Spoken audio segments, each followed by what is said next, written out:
Hey, Magic fans, welcome back. This is your captain speaking here on Captain Clyde's MTG. A little late today, holidays got me behind schedule, got a lot of stuff going on. But we're going to start doing a lot more videos here daily as I got some things working in the background, so we'll see how those things go. May have to take a short break depending on how things develop, but definitely looking forward to doing at least a new video every day, along with maybe some box opening videos when I have time. Don't forget, there's a sale currently in my store. Buy 4 or more items, get 10% off. And that's for anything in the store. And also, stay tuned for the Christmas special box opening of Modern Horizons 2 with prices. We'll see how it's stood the test of time. And I'm talking set boosters. I'm not opening a draft. I'm not a big fan of the draft boosters. They're perfectly fine. I'm a fan of set boosters. We all know this. So we'll see. Now, today we got a lot to talk about. We got new spoilers and leaks, tournament legality, and what to find in Dominaria Remastered, which comes out January 13th. Stay tuned. I will have a box opening series for that of at least 6 draft boosters, maybe even some collector boosters, depending on how it all pans out. But we'll see. So, without further ado, let's get started. But before we do, don't forget to subscribe. We're trying to get to 1,000 peeps. One little click don't mean a lot to you. It means a lot for me and the channel, so I greatly appreciate it. So let's begin. We have our spoiler from All Will Be One. We have Kuromoxni. It's the Rat King. Anyway, 2 black and 1 for a 3/3 has Toxic 1. Other rats have Toxic. When it enters the battlefield, look at the top 5 cards of your library. You may reveal any number of rat cards from among them. Put them revealed cards into your hand. Put the rest of the bottom of the library in random order. This is only a rare. Should be a mythic. I'm not even gonna lie. Goblin Pile Driver, all the other Goblin cards that have this same kind of effect are amazing cards. I know rats don't seem all that great, but for 3 mana, the ability to give all your rats Toxic 1, not because remind you, the ability for Toxic says players dealt combat damage by this creature also get a poison counter.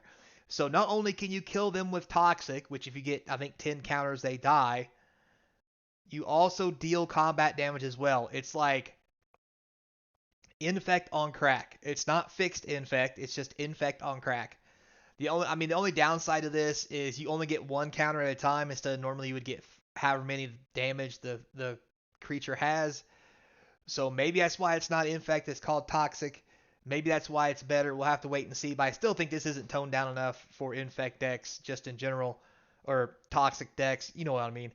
Poison counter decks, because yeah, I just don't think this is toned down enough.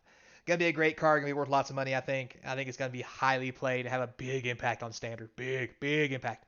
So, we got our All Was One leak out of the way. So, what's next on the agenda? Next we have, that's right, Magic the Gathering cards. Once you crack them are now tournament legal. So, Wizards of the Coast makes the MTG cards gained at pre-release events tournament legal as of February 3rd, saying when you have the cards, you can play them.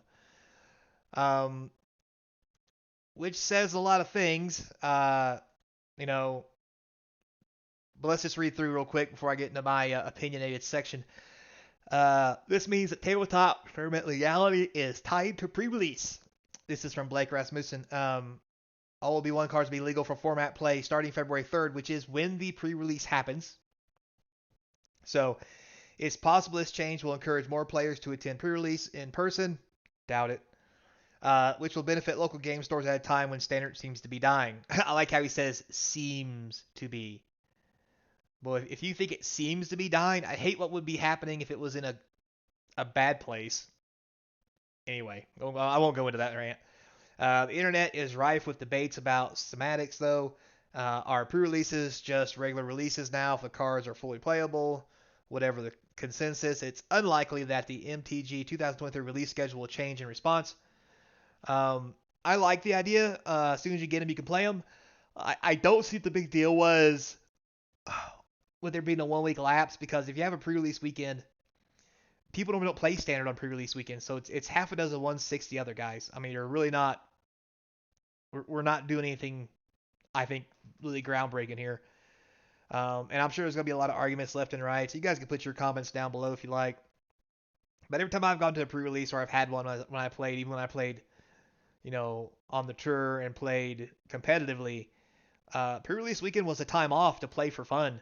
I mean, you still wanted to win, but it wasn't competitive play. It was easy to relax, have fun. You did it for the whole weekend. And most stores don't have events through the week until the next weekend when the cards are actually legal starting on that Friday. So I don't see what this is going to change. I don't see why it's a big deal, why anybody cares. I mean, it's great that they've told us this because now we know.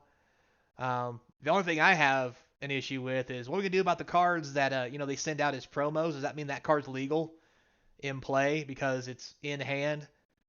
I mean, surely not. I'm sure I'm just being, I'm borderlining the semantics here of pre-releases when they're legal. But it's still kind of funny to say when you have them in hand, you can play them when they send out cards early to people, which technically means they have them in hand and they can play them. So, and not like it's not going to get people to swipe stuff from the printing press because that's never happened ever. Tune in at 11. Anyway, so moving on. Next we have, let's take a look at Dominaria Remastered and what we're actually going to get.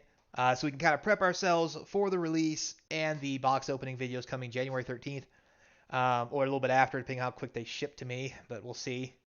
So Dominaria Remastered has 271 cards, 101 commons, 80 uncommons, 60 rares, which is a lot, 20 mythic rares, and 10 basic lands. So obviously you can check them out at different places. Um, Go anywhere you want because they previewed all the cards in 2 days because, yeah. So if you're going to open draft boosters, this is what you could expect. We'll start from the bottom. You'll get one token or ad card. You'll get one retro basic land. That's kind of cool. All the lands are retro. 9 commons. One traditional foil of any rarity replaces a common in 33% of the packs. So you could end up with 8 commons. So basically, if you get 8 commons, you have a rare. You get 3 uncommons. One borderless common replaces a uncommon in 6% of packs. So if you get a borderless common, you get one less uncommon. Kind of sucks. But anyway, there is one common and or retro common or uncommon. So the retro here at the bottom, little asterisk, the retro common, uncommon, rare, mythic in every pack. If the rare or mythic is retro, the common, uncommon is not retro, and vice versa. So that's gonna be something to know. So if you get a retro common, that means you're not getting a retro rare or mythic or a retro uncommon. So if those are uncommons, there's a chance that you're gonna get a retro rare or mythic. So that's kind of cool. Now the money shot, excuse me, the prize card you're searching for, giggity, is at the very end you get one rare and or mythic, a borderless rare mythic, or a retro rare or mythic. See the stuff I read below. But anyway, so if you're opening draft, you're only going to get a shot at one rare or mythic per pack.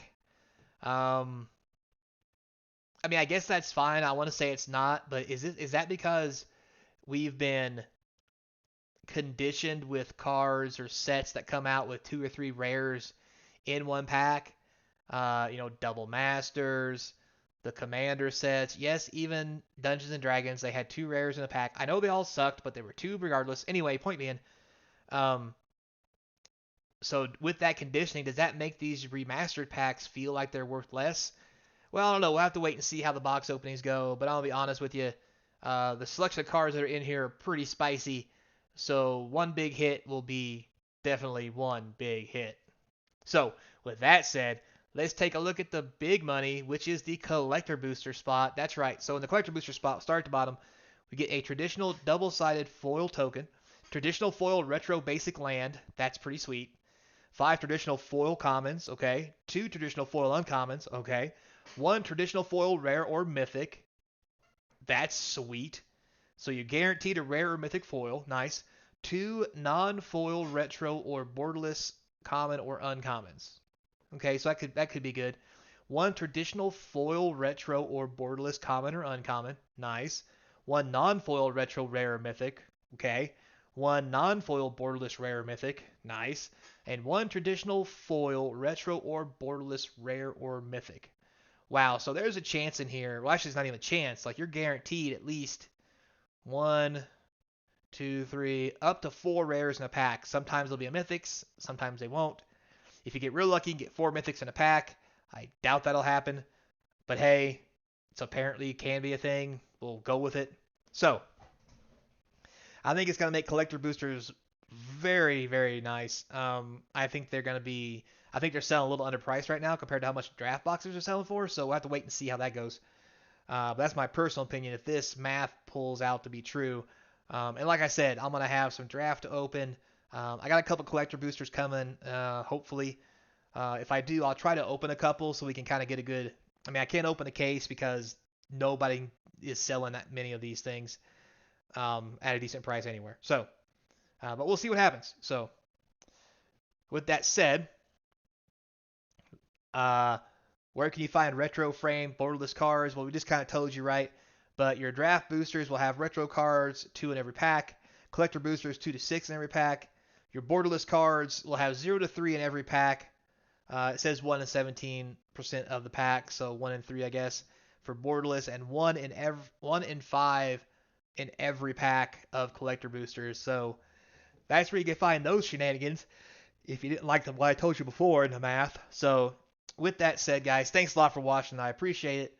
Don't forget, comment, like, subscribe. Don't forget, link to the eBay channel or the eBay stores in the description below where we're having the discount, 10% off any 4 items or more, along with other cool deals. Check them out. Help support the channel. I do appreciate it. Patreon's in there. If you want to do a monthly subscription, I'd appreciate that as well. Also, my email if you want to reach out and say hey. But at the end of the day, the best thing you do is subscribe to the channel. Get your friends to subscribe. Let's get to 1,000 subs and really get this thing going. So, without further ado, until next time, be kind, and I hope to see you across from the game table.